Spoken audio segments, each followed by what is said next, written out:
Good morning, students. Now we are going to discuss about pH. Students, talking about pH, that what is pH, and there are some formula for calculation of pH. So for numerical problems, always we take that pH is equal to minus log concentration of H3O plus. Okay, students, basically we define pH as pH of a solution as the magnitude of negative power to which 10 must be raised to express the hydronium ion concentration. So from here we derive the formula, that is pH is equal to minus log concentration of H3O plus. Okay, students, we can also define pH as, you can see here, we can also define it as pH may be defined as negative logarithm of hydronium ion concentration.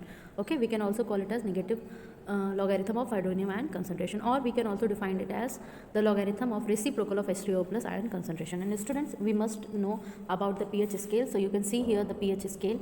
This pH scale, as you are very well known, that pH scale ranges from 0 to 14. At 7 the solutions are neutral, and increasing from 7 to 0 it is acidic character is increases, and when going from 7 to 14 the basic character increases. Similarly, in relation to H3O plus ion, so the 10 to the power minus 7 value is for neutral solution, and as the solution value increases, that is it goes from 10 to the power minus 7 to 10 to the power 0, the hydronium ion concentration increases, that is acidic character increases, and going from 10 to the power minus 7 to 10 to the power minus 14 basic character increases.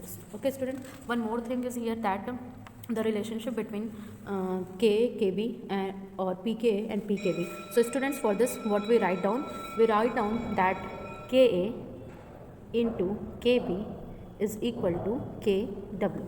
Okay, that is the relationship between ionization constant of a weak base and its conjugate base is Ka into Kb. And talking about, students, the limitations of pH. So there are so many limitations of pH, because pH solution values do not give the exact idea of their relative strength. Suppose that a solution that is of pH is equal to 1 has hydrogen ion concentration 100 times than that of a solution of pH is equal to 3.